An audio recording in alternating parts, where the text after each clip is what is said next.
ہم ملتان میں رہا کرتے تھے جبکہ چچا جان کا گھر لاہور میں تھا۔ میری نسبت بچپن میں چاچا عابد کے بیٹے ارشاد سے طے کر دی گئی تھی۔ وہ انجینئرنگ کالج میں پڑھ رہے تھے اور کبھی کبھی امی ابو سے ملنے آتے تھے۔ ارشاد بہت خوبصورت جوان تھے۔ وہ مجھے پسند کرتے تھے، میں بھی ان کو چاہتی تھی۔ ایف اے پاس کر لیا تو چچا چچی شادی کی تاریخ لینے آ گئے۔ میں نے ان کو خوش دلی سے خوش آمدید کہا۔ اس مرتبہ ارشاد نہیں آئے تھے، ان کے والدین آئے تھے۔ میرا دل بے چینی محسوس کرنے لگا کیونکہ مجھے ارشاد کا انتظار تھا۔ چچی نے بتایا کہ ارشاد کے فائنل امتحان ہو رہے ہیں، اس لیے وہ نہیں آیا۔ خیر، شادی کی تاریخ طے ہو گئی، مٹھائی بانٹ دی گئی اور پھر شادی کی تیاریاں شروع ہو گئیں۔ میں بہت خوش تھی کہ نئی زندگی کی طرف جا رہی ہوں۔ چچا جان کا گھر دیکھا بالا تھا، کوئی اجنبیت نہیں تھی۔ شاید اسی لیے میں رخصتی کے وقت نہیں روئی تھی جبکہ میرے امی ابو رو رہے تھے، اور میں سوچ رہی تھی کہ چچا چچی مجھے ماں باپ جیسا پیار کرتے ہیں، پھر بھلا مجھے رونے دھونے کی کیا ضرورت ہے؟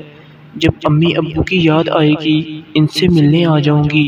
لاہور سے ملتان کا سفر صرف 5 گھنٹے کا ہی تو ہے۔ شادی کے کچھ دن تو بہت سکون سے گزرے، نئی خوشیوں میں وقت گزرنے کا پتہ ہی نہ چلا۔ اس دوران ایک مرتبہ امی ابو میرے گھر آئے اور 3 دن رہ کر چلے گئے۔ وقت کے ساتھ ساتھ ارشاد کو اپنی ذمہ داریوں کا احساس ہونے لگا۔ وہ ملازمت کی تلاش میں مصروف ہو گئے۔ 1 ماہ کے بعد ان کو نوکری مل گئی۔ اب وہ صبح کے گئے، شام کو گھر لوٹتے، تھکے ہارے آ کر لیٹ جاتے۔ صبح جلدی آفس جانا ہوتا، رات کو جلدی سو جاتے۔ سارا دن گھر میں اکیلی بوریت محسوس کرنے لگی۔ ساس گھر کے کاموں میں مگن ہو جاتی، سسر صاحب اپنے کمرے میں اخبار و رسائل سے دل بہلاتے یا پھر سو جاتے۔ گھر میں بچے بھی نہ تھے کہ ان کے ساتھ ہنس بول کر دل بہلا لیتی۔ ایک دیور جو بیرون ملک پڑھنے گیا ہوا تھا اور نند کی شادی ہو چکی تھی، وہ اپنے گھر میں رہتی تھی۔ میرا میکا بھرپور تھا۔ ہم 6 بہن بھائی تھے، مجھ سمیت 4 بہنیں اور 2 بھائی۔ گھر میں ہمہ وقت ہلا گلا اور ہنگامہ رہتا تھا۔ میں رونق اور شور شرابے کی عادی تھی۔ خاموشی اور تنہائی مجھے سخت ناپسند تھی، جو مجھے سانپ کی طرح ڈستی تھی۔ اکثر ارشاد سے شکوہ کرتی کہ آپ کے گھر میں اتنا سناٹا ہوتا ہے کہ الو بھی نہیں بولتے۔ مجھے بڑی وحشت ہوتی ہے، سارا دن آپ کے انتظار میں گزر جاتا ہے۔ وہ کہتے کہ ملازمت ضروری ہے، ملازمت نہ کروں تو تم کو کیسے خوشیاں دے پاؤں گا۔ لاہور آئے اور 3-4 دن رہ کر چلے گئے۔ شادی کو 6 ماہ گزر گئے تو میرا پیمانہ لبریز ہو گیا۔ جی چاہتا کہ میکے اڑ کر چلی جاؤں اور بہن بھائیوں کے ساتھ ہلا گلا کروں۔ کئی بار دبے الفاظ میں ارشاد سے بھی ذکر کیا کہ میں ملتان جانا چاہتی ہوں۔ انہوں نے جواب دیا، اکیلی کیسے جاؤ گی؟ کچھ دنوں بعد مجھے چھٹی مل جائے گی، پھر لے جاؤں گا۔ ان کچھ دنوں کے انتظار میں کافی دن گزر گئے، ان کو چھٹی نہ ملی اور میں میکے کی یاد میں سسکتی رہی۔ امی کو فون کیا، انہوں نے ڈھارس دی کہ صبر کرو، شروع میں اپنے گھر رہنا اچھا ہے، جلدی میکے آنا لڑکی کو سسرال والوں کی نظروں میں گرا دیتا ہے۔ سال بعد کہیں جا کر ارشاد کو فرصت ملی، انہوں نے 1 ہفتے کی چھٹی لی اور مجھے میکے جانے کی نوید سنائی۔ میری خوشی سے ہاتھ پاؤں پھول گئے، سمجھ میں نہ آتا تھا کہ تیاری کیسی کروں۔ چچی نے ہمت بندھائی، میرا بیگ تیار کیا۔ ہم میاں بیوی بذریعہ ریل ملتان کو روانہ ہو گئے۔ سال بعد گھر کو دیکھا تھا تو گزری یادیں تن من سے لپٹ گئیں۔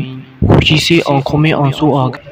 وہی در و دیوار، وہی آنگن میں لگے پودے اور نیم کا درخت جس پر صبح سویرے اور سر شام چڑیاں چہچہاتی تھیں تو روح کو فرحت کا احساس جاگ جاتا تھا۔ آج بھی بہن بھائیوں کی چہچہاروں سے گھر جاگ رہا تھا۔ امی سے چاہتے ہی لپٹ گئی۔ حالانکہ مجھے گھر میں کوئی تکلیف نہ تھی، پھر بھی میری سسکیاں بند گئیں۔ ہفتہ پلک جھپکتے گزر گیا اور واپس جانے کا دن آ گیا۔ لگتا تھا جیسے ابھی آئی تھی، سانس بھی نہ لے پائی تھی کہ پھر سے رخت سفر باندھ پڑ گیا۔ امی نے کہا، بھئی اگر ارشاد کی چھٹی نہیں ہے تو تم رہ جاؤ، اسے کہو وہ چلا جائے۔ کچھ دن اور رہو، ہم خود واپس چھوڑ آئیں گے، لاہور کون سا دور ہے۔ لیکن ارشاد کی مرضی نہیں تھی، وہ مجھے ساتھ لے جانا چاہتے تھے۔ کبھی مجھے ان کا خراب موڈ دیکھ کر جانا پڑا۔ ماں باپ کے گھر کی دہلیز پر قدم رکھے گئے اور آنکھوں میں بے تحاشا آنسو بہنے لگے، جن کو میں نے چادر سے چھپا لیا۔ واقعی لڑکیاں پرایا دھن ہوتی ہیں، لاکھ ماں باپ پال پوس کر بڑا کریں، جانا تو انہیں پڑھائے گھر ہی ہوتا ہے۔ شروع میں میکے کی یاد دن رات چٹکیاں لیتی تھی، رفتہ رفتہ اس کیفیت میں کمی آنے لگی۔ پھر اللہ نے گود ہری کر دی اور میں بچے کی پرورش میں مغرور ہو گئی۔ اللہ نے پہلا بیٹا دیا تھا، سسرال میں خوشی کی لہر دوڑ گئی۔ امی بھی آئی ہوئی تھیں، چلے تک رہ کر واپس چلی گئیں اور مجھے نوزائیدہ بچے کی پرورش کے کچھ گھر سکھا گئیں۔ میں ننھے عدیل کی پرورش میں گم تھی۔ اب امی ابو بہن بھائی سب پیچھے رہ گئے۔ ہر وقت عدیل کو گود میں لیے رہتی تھی، میکہ بھولتا جاتا تھا۔ پھر بھی عورت کے دل سے کبھی میکے کی یاد پوری طرح محو نہیں ہوتی۔ وقت گزرتا رہا، میں 2 بچوں کی ماں بن گئی۔ اس دوران ملتان جانا نہ ہو سکا۔ امی 2-3 بار آ کر مل گئیں۔ بہنیں فون کرتی تو شکوہ کرتی، باجی تو بڑی کٹور نکلی، شادی کے بعد بس لاہور کی ہو کر رہ گئی، کبھی ہماری یاد نہیں آتی۔ میں جواب دیتی، تم لوگ بھی کٹور دل ہو، اگر میں بچوں کی وجہ سے نہیں آ پاتی تو تم لوگ ہی آ جاؤ، تم کو کیا مجبوری ہے جو نہیں آتی ہو، کیسے آئیں، کالج اسکول کی بھی تو مجبوری ہے، جب صبح کی چھٹیاں ایک ساتھ ہوں گی تو آ جائیں گے۔ کبھی کہتی، ابو لائیں گے تب آئیں گے نا۔ ایک روز میں سوچ رہی تھی، اے کاش وہاں سے کسی شادی کا بلاوا ہی آ جائے۔ دعا کی قبولیت کا وقت تھا۔ اسی دن امی کا فون آ گیا کہ نوید کی منگنی ہے، تم لوگوں نے شریک ہونا ہے۔ ارشاد آئے تو میں نے ان سے کہا، خوشی سے نہال تھی کہ اللہ نے ملتان جانے کا موقع عطا کر دیا۔ توقع تھی کہ ارشاد کہیں گے چلو تیاری باندھ لو، لیکن یہ آرزو ہی رہی۔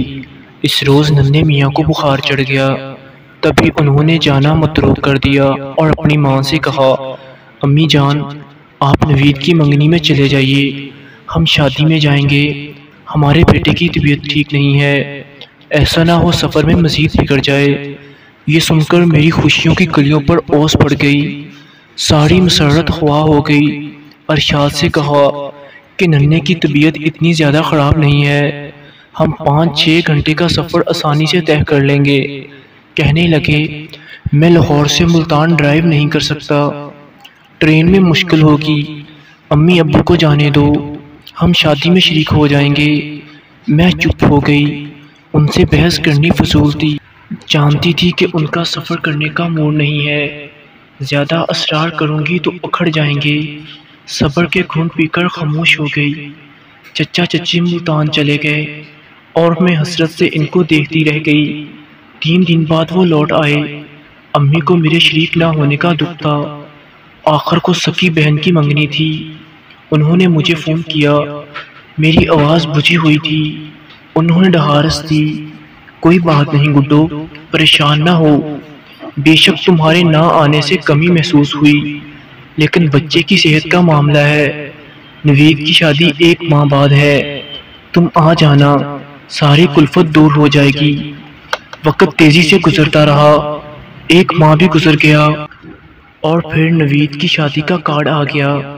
میں جلدی تیاری باندھ لی۔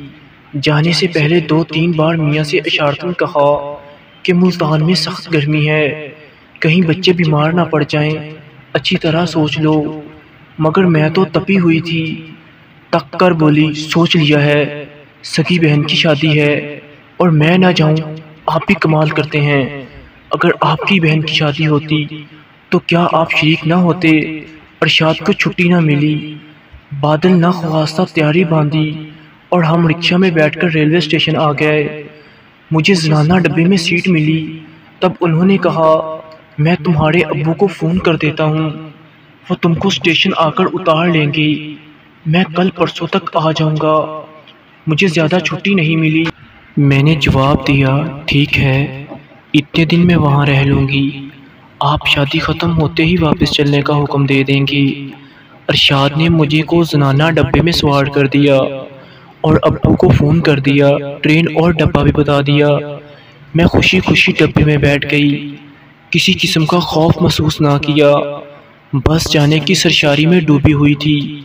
جبکہ ارشاد مجھے اکیلے بھیجنے پر متفکر لگ رہے تھے۔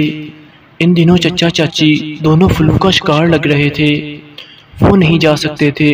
بہرحال گارڈ نے سیٹی دی، ٹرین چلنے لگی اور دور تک ارشاد بچوں کو ہاتھ ہلا ہلا کر خدا حافظ کہتے نظر آ رہے تھے، یہاں تک کہ ٹرین سے رفتار پکڑ لی اور وہ نظروں سے اوجھل ہو گئے۔ میرا بیٹا 3 برس کا تھا اور بیٹی سال بھر کی تھی۔ جگہ کی تنگی کی وجہ سے برابر بیٹھی مسافر عورت نے میرے بیٹے کو گود میں بٹھا لیا۔ وہ مسافر عورت کی گود میں سو گیا، جبکہ بیٹی کو میں نے اپنی گود میں سلا لیا۔ 2 گھنٹے کے بعد ٹرین رکی، ننھی صوفیہ رونے لگی، اس کا نمکین گیلا ہو گیا تھا۔ میں نے مسافر عورت سے کہا، تم ذرا میرے بیٹے کو تھامو، میں واش روم جا کر بچی کا نپکین بدل لوں۔ میں ذرا دیر بعد جب نیپی تبدیل کر کے واپس آئی تو وہ مسافر عورت جس کو میں نے بیٹا تھما دیا تھا اپنی سیٹ پر نہ تھی۔ ادھر ادھر دیکھا، جلدی میں تھوڑا سا آگے بڑھی اور سارا ڈبہ دیکھ لیا، عورت کا نام و نشان بھی نہ تھا۔ اب میرا دل تیزی سے دھڑکنے لگا، ارد گرد کی مسافر عورتوں سے پوچھا، لیکن کسی نے کچھ نہ بتایا، سبھی نے لا علمی کا اظہار کیا۔ افسوس کہ میں نے مسافر عورت کا نام پتہ تک نہ پوچھا تھا، یہ بھی نہ پوچھا تھا کہ تم کہاں سے آ رہی ہو اور کہاں جا رہی ہو۔ جب میں رونے لگی تو مجھے روتے دیکھ کر کھڑکی کے پاس بیٹھی عورت اٹھ کر میرے پاس آئی اور رونے کی وجہ پوچھی۔